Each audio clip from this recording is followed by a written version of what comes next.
साथियों, आज एक बहुत हम इम्पोर्टेंट टॉपिक पे बात करने जा रहे हैं कि आजकल हम ये देखते हैं कि जब जो हमारे बौद्ध धर्म को मानने वाले लोग होते हैं, जब उनके सामने जो हमारे बौद्ध धर्म को मानने वाले लोग होते हैं, यदि उनके सामने कोई ऐसा व्यक्ति हो जो बौद्ध धर्म को ना मानता हो, और वो जब इस जो ये मानने वाला लोग है, हमारे बौद्ध धर्म को मानने वाले लोग हैं, और जो मानने वाले लोग नहीं हैं उसके निंदक हैं, या फिर ये बोले कि अन्य धर्म के लोग जब इसके सामने भगवान बुद्ध की क्या करते हैं, निंदा करते हैं, उनके बारे में ऊट पटांग की बातें, गलत सलत बातें करते हैं, गाली गलौज करते हैं कि तुम्हारे भगवान बुद्ध ने ये किया वो किया, तो क्या करता है ये जो भगवान बुद्ध का समर्थक होता है, इसने ये भी क्या होता है, गुस्सा होकर और इसके प्रति ये भी क्या हो, इसी की भाषा में जवाब देना शुरू कर देता है, गाली गलौज आदि। इससे इसके बारे में भगवान बुद्ध क्या बोलते हैं कि जब कोई यदि बुद्ध की खुद बुद्ध क्या बोले अपने बारे में कि यदि तुम्हारे अगर जो उनका धम्म है, जिसे वो बौद्ध धर्म बोलते थे या बौद्ध धम्म है, उसका यदि कोई अवहेलना करे, उसका तिरस्कार करे, उसका कोई निंदा करे, तो क्या करना चाहिए, उसके क्या जवाब देना चाहिए, खुद भगवान बुद्ध ने इस बारे में क्या कहा। तो आइए इस बारे में हम चर्चा करते हैं और जानते हैं भगवान बुद्ध का इस संबंध में क्या मत है। यदि आप चैनल पर नए हैं तो प्लीज़ पहले आप चैनल को सब्सक्राइब कर लीजिए, जिससे आपको ये इम्पोर्टेंट वीडियो ऐसे पहुंचते रहे। तो आइए सीधे चलते हैं टॉपिक पे। यह पूरी जानकारी हम डॉक्टर अंबेडकर की लिखी किताब बुद्ध और उनके धम्म से जानेंगे, जो उन्होंने बहुत कठिन परिश्रम से लिखा था। हमारा उद्देश्य आडंबर और अंधविश्वास को दूर कर असली बौद्ध शिक्षा देना है। इसके बावजूद आपके कोई धार्मिक या सामाजिक आस्था को चोट पहुंचती है तो हम क्षमा प्रार्थी। कृपया धैर्य के साथ इस पूरे वीडियो को देखें, और यदि आप चैनल पर नए हैं तो प्लीज सब्सक्राइब। तो भगवान बुद्ध पहले ही बोलते हैं कि जोर जबरदस्ती से धम्म परिवर्तन नहीं होता है।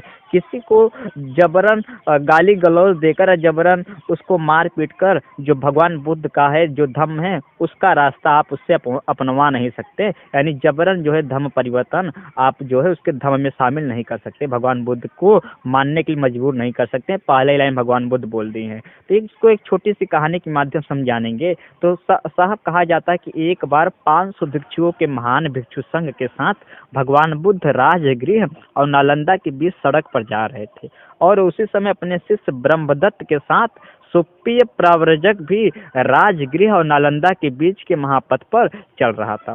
साहब कहा जाता है कि उस समय जो है जो राजगृह था जहाँ भगवान बुद्ध ठहरे हुए थे, वो राजगृह भगवान बुद्ध अपने 500 भिक्षुओं के साथ जो है जा रहे थे, और उसी ग्रुप में जो है एक जो परिव्राजक साहब थे जिनका नाम सुप्रिय था, जिनका नाम क्या था, सुप्रिय था, वो भी अपने शिष्य, जिनका शिष्य का नाम था ब्रह्मदत्त, उनके साथ जो है क्या, ब्रह्मदत्त के साथ परिव्राजक भी राजगृह और नालंदा के बीच महापथ पर जा रहे थे।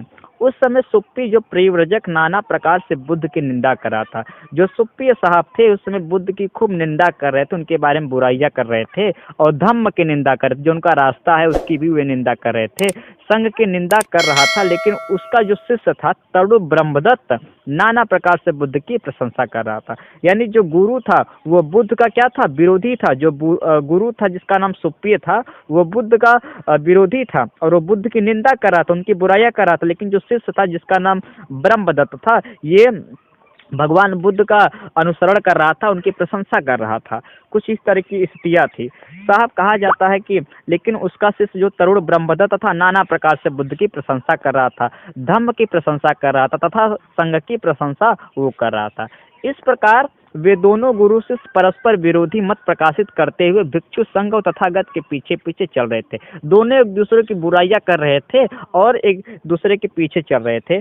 तब भिक्षु संघ सहित तथागत रात्रि विश्राम के निमित्त अंबल और ठिका वन के राजोद्यान में ठहरे, और इस प्रकार तरुण शिष्य ब्रह्मदत्त और उसके गुरु सुप्पी प्रयोजक ने भी वहां निवास किया। और इस प्रकार जब रात हो गया तो जो भिक्षु संघ के यानी भिक्षुओं के साथ भगवान बुद्ध वहीं पे रात को एक जो बगीचा था, राज बगीचा था जिसका नाम था अंबल ठिका, वो वहाँ पे ठहरते हैं रात्रि विश्राम के लिए। और वहीं पे जो गुरु शिष्य थे जिसका नाम सुप्पी और ब्रह्मदत्त था वे भी वहाँ पे ठहरते हैं, और वहाँ उस विश्राम स्थल पर भी गुरु शिष्य का वहाँ विवाद जारी ही रहा। और वहाँ भी ठहरने के बाद भी रात को जो है उनका वही विवाद चल रहा था कि तुम अच्छा, भगवान बुद्ध बुरे हैं, भगवान बुद्ध अच्छे हैं। जो सुप्पी साहब थे भगवान बुद्ध का वहाँ भी बुराई कर रहे थे, और जो ये शिष्य उनके थे ब्रह्मदत्त साहब वो भी वहाँ पे भगवान बुद्ध की प्रशंसा कर रहे थे। प्रातः काल होने पर जब भिक्षु उठे तो उनकी बातचीत का विषय सुप्पी और ब्रह्मदत्त का परस्पर का ही विवाद था। पूरी रात उनका यही चल रहा था। भगवान बुद्ध ने चर्चा के विषय के अनुमान किया और वे भी वहाँ पहुंचे तथा बिछे आसन पर बैठ गए। जब भगवान बुद्ध को ये बात पता चली तो वो भी जो गुरु शिष्य विवाद कर रहे थे आपस में, वो भी उस जगह पे पहुंचते हैं, वहां पे आसन पे बैठ जाते हैं।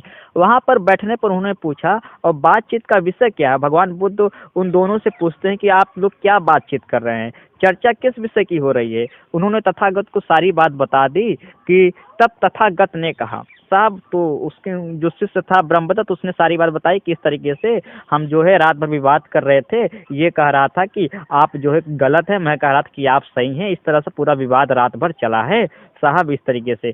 तो कहते हैं कि फिर भगवान बुद्ध ने उन दोनों को समझाते हुए बोलते हैं कि भिक्षु, यदि कोई मेरी निंदा करे, कोई मेरी बुराई करे, तो या फिर मेरे धम्म की निंदा करे, यानी जो मेरा रास्ता है, जो मेरी खोज है, उसकी निंदा करे, उसकी बुराई करे, या फिर जो संघ की निंदा करे, जो भिक्षुओं की निंदा करे, इसका तुम्हें बुरा नहीं मानना चाहिए। भगवान बुद्ध बोले कि जो बौद्ध धर्म का जो है बुराई करे या खुद भगवान बुद्ध का विरोध करे, उसका उसकी बात को तुमको बुरा नहीं मानना चाहिए। इससे तुम्हारे हृदय में जलन नहीं होनी चाहिए, इससे तुमको जलन नहीं होनी चाहिए कि उस व्यक्ति ने भगवान बुद्ध के बारे में गलत बोल दिया। इससे तुम्हें क्रोध भी नहीं आना चाहिए।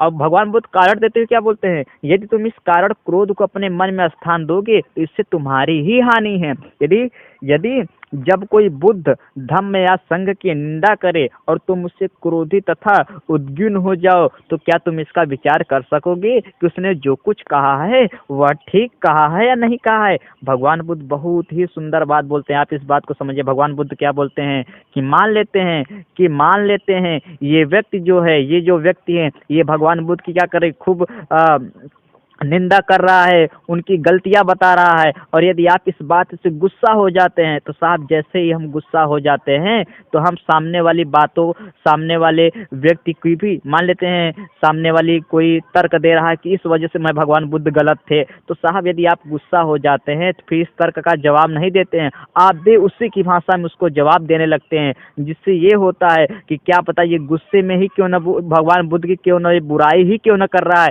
लेकिन हो सकता है ये कुछ बात सही भी बोला है। और यदि आप इसकी बातों को अच्छे से नहीं सुनेंगे तो जाहिर सी बात है, क्या पता अगर ये कोई बात सही भी बोल रहा है कि हाँ भगवान बुद्ध ने ये चीज़ गलत किया, और आप यदि इसको सुनेंगे ही नहीं तो फिर इसको सुधार कैसे करेंगे? आप गुस्से में हैं तो आपको ये गलतियां सुनाई नहीं देगी, बिल्कुल आप जो है गुस्से से बिल्कुल अंधे हो चुके हैं। यानी ये मान लेते हैं ये कुछ बुराई बतिया भी रहा है कि ये चीज़ बुरा है, और मान लेते हैं वो चीज़ सही निकल जाती है, बात सही भी कह रहा है, तो साहब इससे यदि आप गुस्से में रहोगे तो इस बात को आप ध्यान नहीं दोगे, और यदि जो बुराइयां हैं वो इसी तरीके से पूरी तरीके से बौद्ध धर्म में पड़ी की पड़ी रह जाएंगी, जो बाद में हम सभी को नुकसान पहुंचाएंगी। तो कोई भी यदि बुद्ध धर्म के भगवान बुद्ध के बारे में गलत कर रहा है, बौद्ध धर्म की गलत कर रहा है, तो उसके तर्क सहित उसके बातों का जवाब दीजिए, उसके बातों को सुनिए, और यदि लगे कि हाँ ये बात सही है तो उसको अपने बौद्ध धर्म में या धर्म में क्या करिए, सुधार करिए। भगवान बुद्ध ने यही बात बोला था, और कहा था कि यदि हम गुस्से में रहेंगे तो हम उसका विचार नहीं करेंगे। साहब भगवान बुद्ध ने बोला, यहाँ भी बोला, यदि तुम इस कारण क्रोध को अपने मन में स्थान दोगे तो इससे तुम्हारी ही हानि है। ठीक, यदि जब कोई बुद्ध धम्म या संघ की निंदा करे तुम उससे क्रोधित तथा उद्विग्न हो जाओ, तो क्या तुम इसका विचार कर सकोगे कि उसने जो कुछ कहा है वह सही है, ठीक है या नहीं है? तो भगवान हम विचार नहीं कर सकेंगे। तो भगवान बुद्ध बोलेंगे कि हम बिल्कुल भी विचार फिर नहीं कर सकेंगे। लेकिन जब दूसरे लोग मेरी निंदा करे, धम्म की निंदा करे, संघ की निंदा करे, तो जो जो बात अयार्थ हो उसे तुम अयार्थ कहना चाहिए। तुम्हें बता देना चाहिए कि अमुक कारण से यह बात ऐसी नहीं है, यह बात हम में नहीं पाई जाती है, यह बात हम में नहीं होती है। साहब भगवान बुद्ध बोलते हैं, लेकिन यदि कोई बात आपको लगती है कि ये बात गलत है तो गुस्से में जवाब न दीजिए, बल्कि बोलते हैं भगवान बुद्ध कि अयार तरीके से यानी तर्क सहित इसका जवाब दीजिए कि ये कारण है, इसलिए भगवान बुद्ध ने ऐसा काम किया, ये कारण है, ये हमारे धर्म में नहीं होता है, ये हमारे धर्म नहीं होता है। इसका जवाब गुस्से में आप नहीं दोगे, बल्कि तर्क सहित जवाब दोगे। यदि आपको जवाब पता नहीं है तो आप बिल्कुल शांत हो जाइए, इसमें आपका कोई छोटापन नहीं हो जाएगा, आपकी कोई इसमें गरिमा नहीं गिर जाएगी।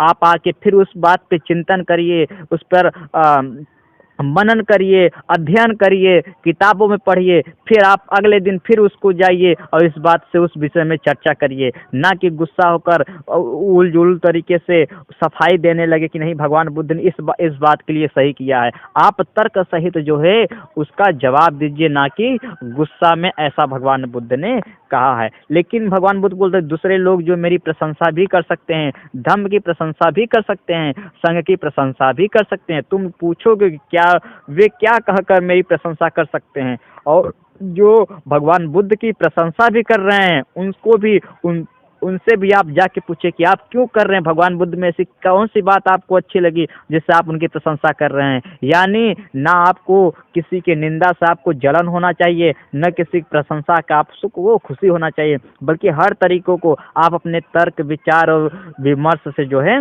उस चीज़ों को जवाब दीजिए, उसका अनुसरण करिए, फॉलो करिए। तो इस तरह भगवान बुद्ध ने यही दो चीज़ें बताया कि कोई व्यक्ति आपकी निंदा करे हमारे या भगवान बुद्ध का ही निंदा करे तो उस पर गुस्सा होकर उस पर गुस्सा नहीं होंगे बल्कि तर्क सहित जवाब देंगे। जवाब नहीं पता होगा तो उसको हम ढूंढने का प्रयास करेंगे, क्योंकि भगवान बुद्ध ने इसका बहुत ही सुंदर कारण दिया कि साहब यदि हम गुस्से में होंगे तो क्या पता हो कोई बात सही ही बोल रहा है और जिसे हमको सुधार करना चाहिए अपने धर्म में। यदि आप गुस्से में होंगे तो उसके सही बात को आप बिल्कुल भी जान नहीं पाएंगे और इससे और भी बौद्ध धर्म में बुराइयां बढ़ना शुरू हो जाएगा। कि अब साहब तो और यही एक बात ये भी बोलते हैं कि प्रशंसा भी जो कर रहा है तो उससे कारण पूछिए नहीं कि बस लट्टू हो जाना है कि चलो ये अच्छी बात बोल रहा है लट्टू हो जाओ, नहीं। तो साथियों हमें उम्मीद है आपको ये सेशन पसंद आया हो। यदि आप चाहते हैं ऐसे वीडियो हम और लाएं तो प्लीज़ चैनल को सब्सक्राइब करके हमें ज़रूर हिम्मत दीजिए। सुनने के लिए आप सभी का धन्यवाद और जाते समय प्लीज़ लाइक करते जाइए।